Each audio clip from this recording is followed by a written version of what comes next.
Welcome back to Series Regular, the Hollywood Reporter's deep dive podcast into genre television. I'm Josh Wigler, your host here on Series Regular. And for the next several weeks, we're all in on one thing and one thing only: Game of Thrones. Consider this your weekly window into the world of Westeros as we thoroughly explore each episode of the Emmy-winning epic's final season. Now, I really ought to amend that part in the intro where I say the next several weeks, because we won't be doing this for the next several weeks. Game of Thrones is rapidly racing toward the finish line. We're officially more than halfway home, thanks to the most recent installment, The Last of the Starks, an episode that started off on a somber note with a mass funeral, quickly took a nosedive into several horns of ale, wine, and sour goat's milk, led to a highly anticipated hookup between Jaime Lannister and Brienne of Tarth, which ended almost as soon as it began by the end of the episode. And speaking of the end of the episode, any sense of safety that may have lingered from the end of the long night is well and fully dead, as are two more loved ones from Daenerys Targaryen's side of the storyline, Rhaegal the Dragon and Missandei of Noth, both of whom are killed thanks to the nefarious Cersei Lannister and her cronies. And yes, when I say crony, I am looking at you, Euron Greyjoy. You are the textbook definition of a crony, and indeed, you are the worst. Before we get into the specifics of The Last of the Starks, let's take a few minutes to shout out the person who brought the episode together. The final season's fourth episode hails from director David Nutter, the same man who directed the first 2 hours of the season, Winterfell and A Night of the Seven Kingdoms. These three final season episodes are Nutter's last remaining contributions to Game of Thrones, but they're far from his only contributions. Joining the series in 2012, Nutter's first outings in the world of Westeros are the back-to-back Season 2 episodes, The Old Gods and the New, and A Man Without Honor, which brought you such classic out-of-context Game of Thrones moments as these.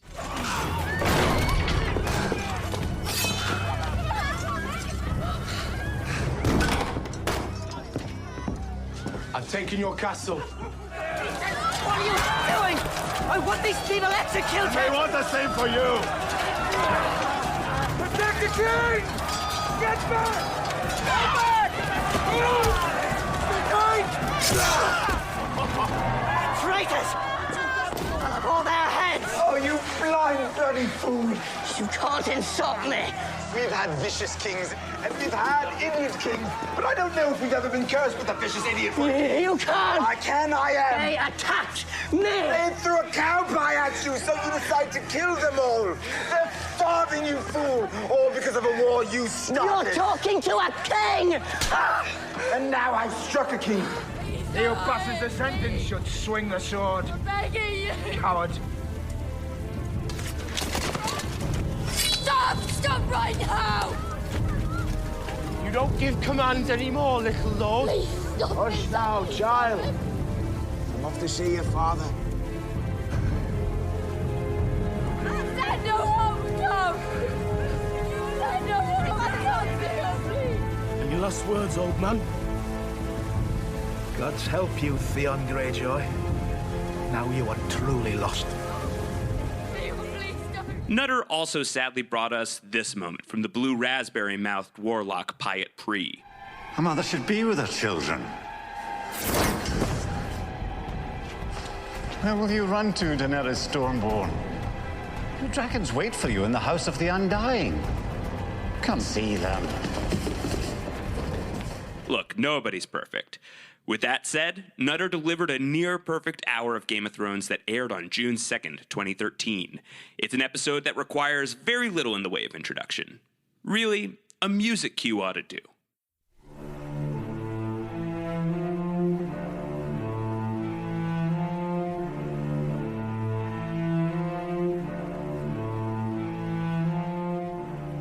Nutter did not actually kill anyone in the making of The Reigns of Castamere, Season 3's infamous penultimate episode that ended in the Red Wedding, first written and published in author George R.R. Martin's 2000 novel A Storm of Swords.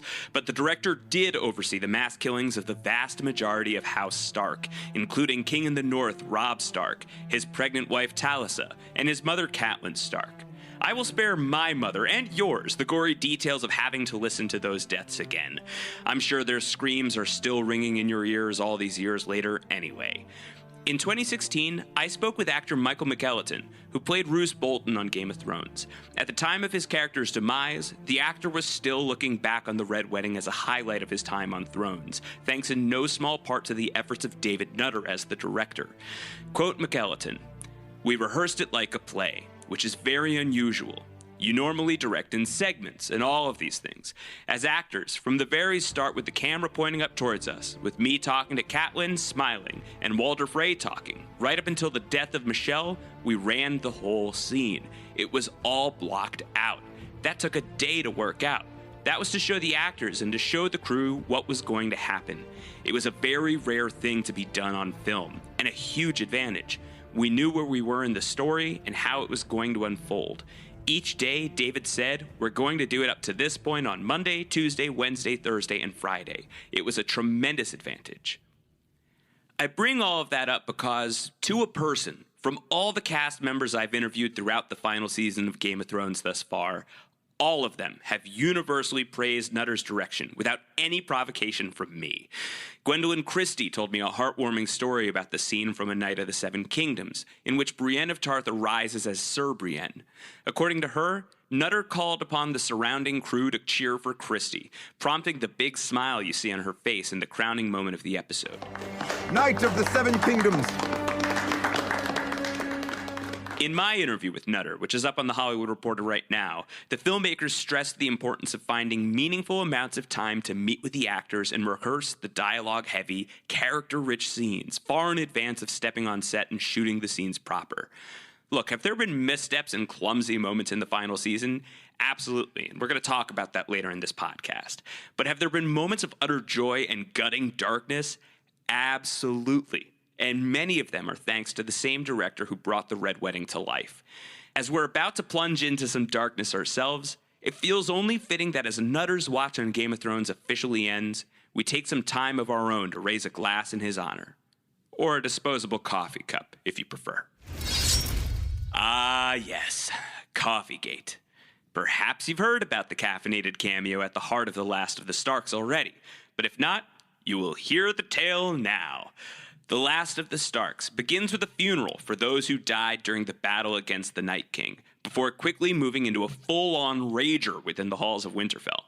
Highlights from the drink-up include Jon Snow's friends peer pressuring him into a chugging contest. All of it. Come on. No, not in one go. Go on, I believe in you. We have to celebrate our victory. Vomiting is not celebrating. Yes, it is.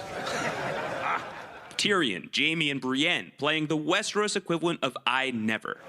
Your turn. You are an only child. I told you I was. You didn't. I did. I surmised. Drink. Go again. Why does he get to go again? Because it's my game. And in a rather touching moment, Gendry of Flea Bottom publicly earning a new name and title. I think you should be Lord of Storm's End. I can't be, I'm a bastard. No. You are Lord Gendry Baratheon of Storm's End, the lawful son of Robert Baratheon, because that is what I have made you. To Lord Gendry Baratheon of Storm's End.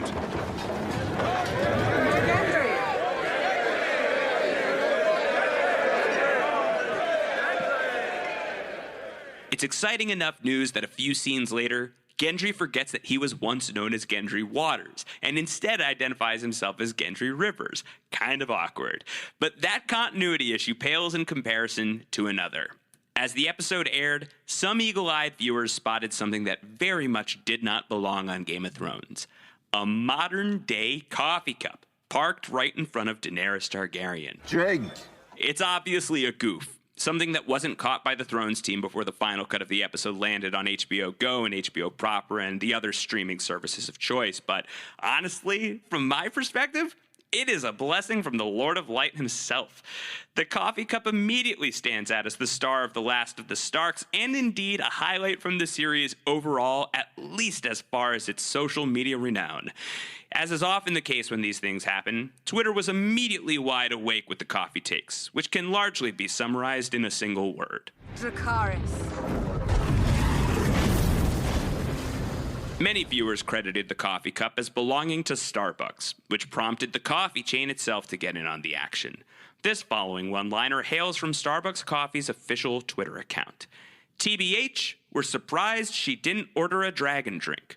TBH, of course, is short for to be honest, and a dragon drink, of course, is the Starbucks smoothie made from coconut milk, mango, and dragon fruit, and looks like the angry pink slime from Ghostbusters 2. You worthless piece of slime! Even HBO got in on the game. Hours after the first burst of jokes circulated far and wide, the powers that be behind Game of Thrones offered the company's first official remarks on the matter. This is their quote. "News from Winterfell. The latte that appeared in the episode was a mistake. Daenerys had ordered an herbal tea." HBO took a few further actions regarding the coffee cup. One was to stop giving credit to Starbucks by properly identifying the coffee as belonging to Game of Thrones' craft services department. The next was to stop the coffee altogether. Look back now at The Last of the Starks, and you will see that the coffee is gone, dead, digitally erased from the official Game of Thrones canon. But of course, no amount of George Lucasing the archives can ever erase the coffee cup from our hearts. As they say in the Iron Islands, what is dead may never die, but rises again, hotter and stronger. And as they sing on Series Regular,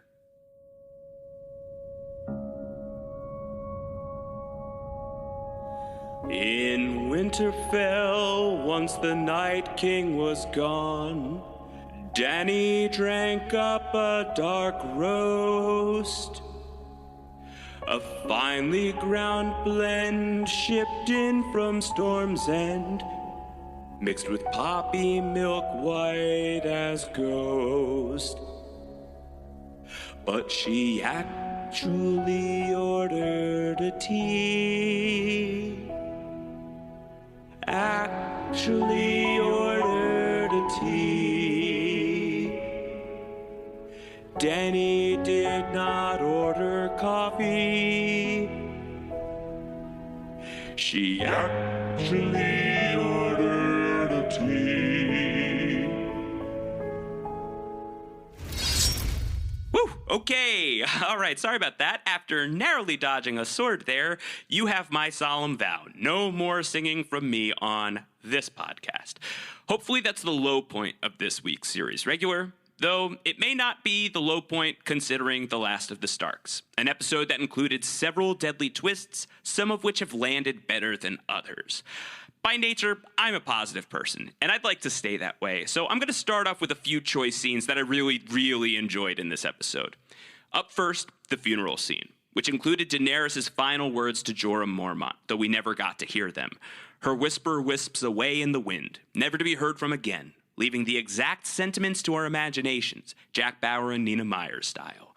Much more clear, Jon Snow's final words on the White Walker War, which leads to this rousing speech. We're here to say goodbye to our brothers and sisters, to our fathers and mothers, to our friends, our fellow men and women who set aside their differences to fight together and die together so that others might live. Everyone in this world owes them a debt that can never be repaid. It is our duty and our honor to keep them alive in memory for those who come after us and those who come after them. For as long as men draw breath, they were the shields that guarded the realms of men. And we shall never see their like again. The speech leads to copious amounts of drinking, as outlined previously, and the copious amounts of drinking lead to Jaime and Brienne of Tarth meeting each other once again beside a fireplace. Keep it warm enough in here. It's the first thing I learnt when I came to the north. Keep your fire going. Every time you leave the room, put more wood on. That's very diligent, very responsible. Piss off. It always makes me happy to see Brienne happy. It also always makes me happy to see the Starks in a scene together, as was the case in the appropriately titled Last of the Starks, as Jon, Arya, Sansa, and Bran meet together in the Godswood for one of my very favorite scenes of the season. You understand we'd all be dead if not for her. We'd be corpses marching down to King's Landing. Arya's the one that killed the Night King. Her men gave their lives defending Winterfell. And we will never forget them. That doesn't mean that I want to kneel to someone. I swore myself and the North to her cause. I respect that. You respect it? We needed her. We needed her army. Her dragons. You did the right thing. And we're doing the right thing telling you we don't trust your queen. You don't know her yet. I'll never know her. She's not one of us. If you only trust the people you grow up with, you won't make many allies. That's all right. I don't need many allies. Arya. We're family. The four of us. The last of the Starks. I've never been a Stark. Of course, this leads Jon to telling the truth about his real parents, but only after he makes his siblings promise to keep the secret to themselves. And even then, he can't bring himself to say the words. Swear it. I swear it. Swear it. Tell them. And scene. So awkward. Love it. I also love that it results in Sansa immediately telling the secret to Tyrion, and what's more, it results in Arya leaving Winterfell. Another development I'm very intrigued by, if only because of who she's traveling down south with. You're heading to King's Landing? Have some unfinished business. Me too. I don't plan on coming back. Neither do I. Gonna leave me to die again if I get hurt? Probably. Another person leaving Winterfell, Jon Snow, who plans to march south with the northern forces in support of his queen, Daenerys. Before he leaves, Jon says goodbye to some friends. Sam, Gilly, their maybe baby Jon, and Tormund Giantsbane, who has decided to return to his home beyond the wall, all but making sure he survives the remainder of Game of Thrones. It's about time somebody got a happy-ish ending. I wish I was going with you. This is farewell, then. You never know.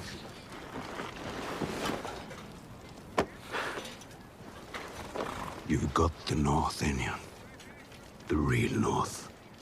Here's one thing that's not so cool. Jon ghosting Ghost. But frankly, the direwolf is better off without him. It's just a shame the Thrones team could never figure out what to do with Ghost. And an even greater shame that Jon couldn't even be bothered to scratch the good boy behind his one good ear on his way out the door. Frankly disgusting and fully disqualifying for Jon's shot at the Iron Throne. And frankly, that's as good a transition as any into getting to some of the stuff I didn't love from this episode. The goodbye from the North, it's frankly right around where the good stuff ends for me in The Last of the Starks.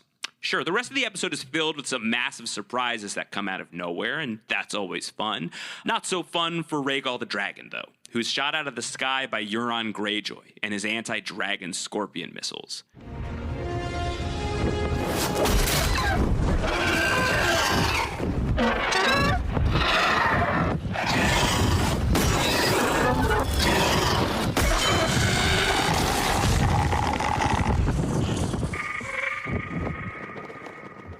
Now, as I mentioned before, Euron is the worst.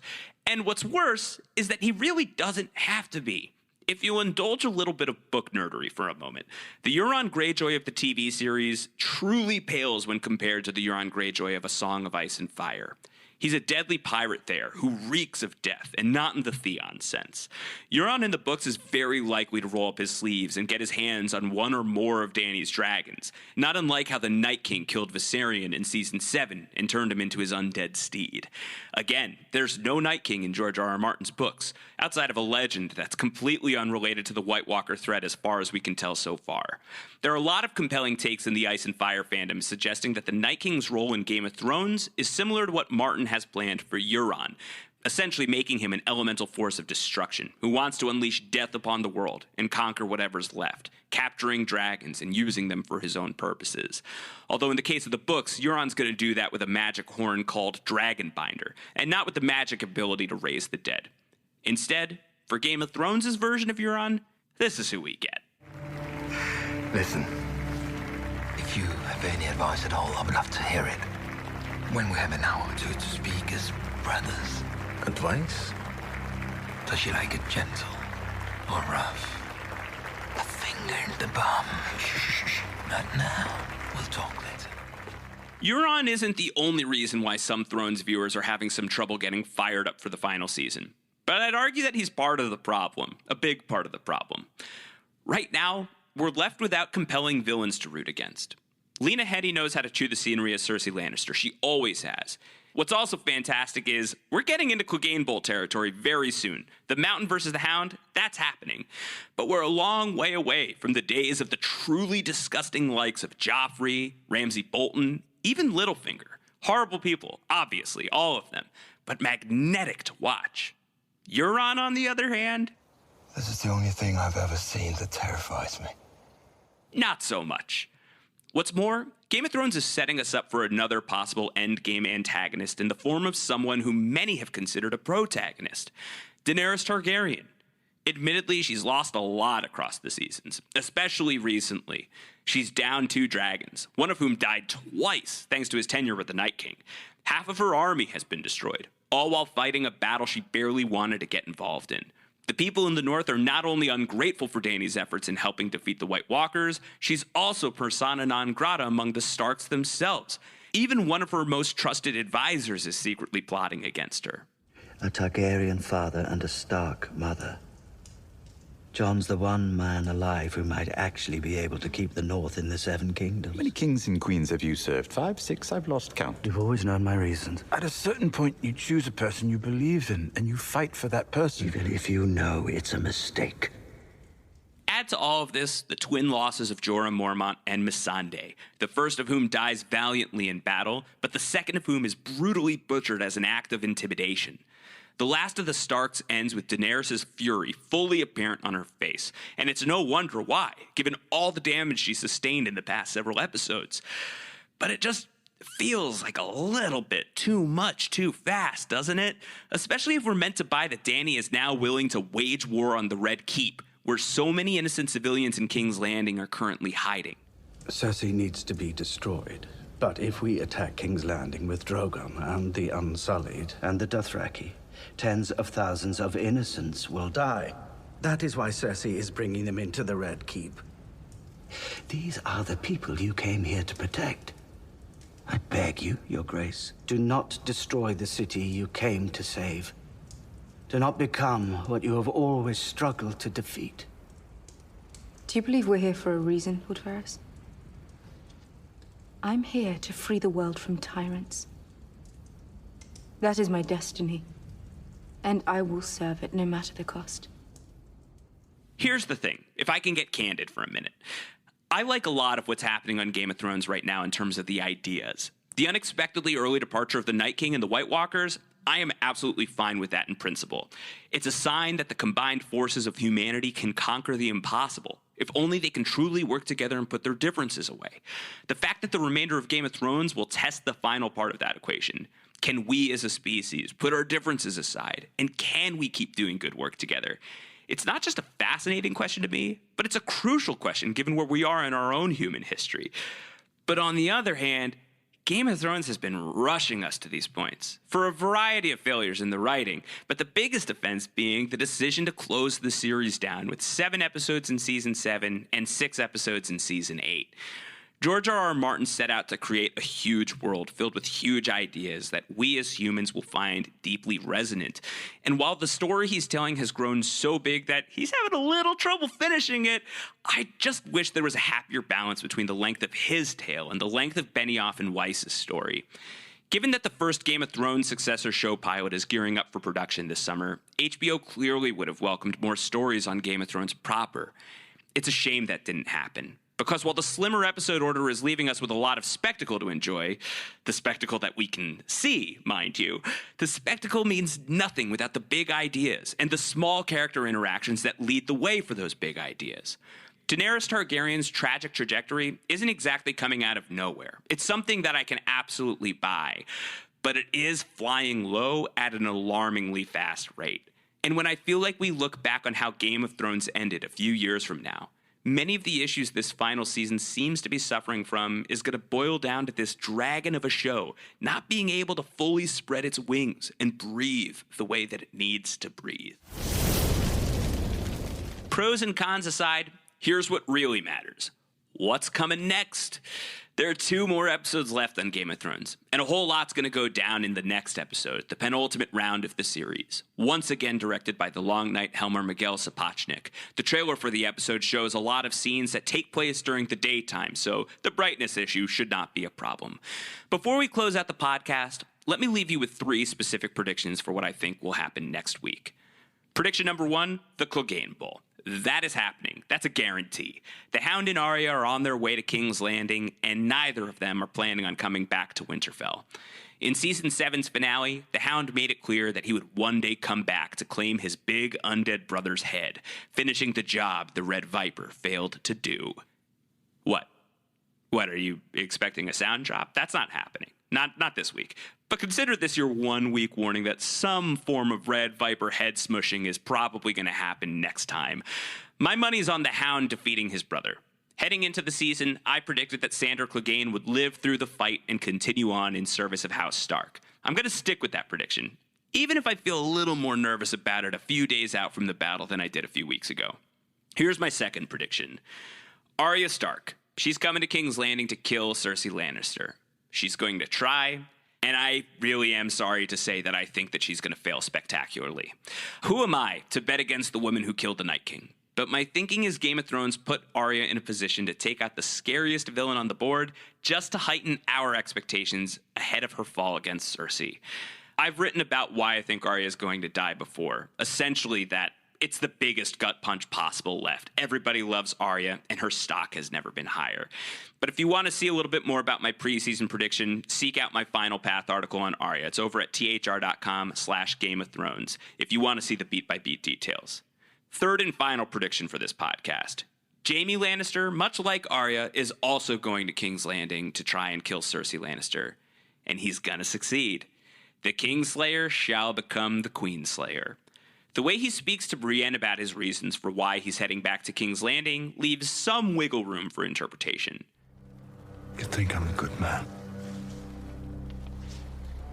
I pushed a boy out a tower window, crippled him for life. For Cersei.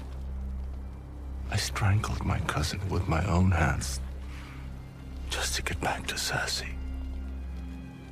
I would have murdered every man, woman, and child in Riverrun for Cersei. She's hateful. And so am I. It might not be his current intention, but I do believe that Jaime's going to reach King's Landing and repeat his own history by returning to King's Landing, entering the city as a friend, only to betray the standing queen, a move straight out of the playbook of his own late father, Tywin Lannister, who long ago pulled a similar move against the Mad King, Aerys Targaryen. Jaime doing the same thing, and Cersei falling for the same trick, would be a brutal but fitting series of final notes as for how their arcs relate back to dear old dad. I've got plenty of other predictions about what's going to happen in the penultimate episode of Game of Thrones, just not as much to lay them all out here on the podcast. Check out thr.com/Game of Thrones for a full list of who I expect will die and why in the episode ahead. Also, a bunch of interviews on thr.com/Game of Thrones right now, including a conversation with David Nutter, the director who was responsible for The Last of the Starks, also Gwendolyn Christie, who was fantastic as Brienne of Tarth this week, and also Christopher Heaveshew, who played Tormund Giantsbane for the past several seasons, and who I desperately hope we will never see again on Game of Thrones outside of a very happily ever after epilogue sequence in the series finale. For now, I have to leave you with a few parting words. First, Dracarys. Second, as always, thank you for listening to Series Regular, the Hollywood Reporter's deep dive genre TV podcast. Subscribe to the show on your various podcast platforms. Email your questions and suggestions to seriesregular@thr.com or tweet them to me at RoundHoward.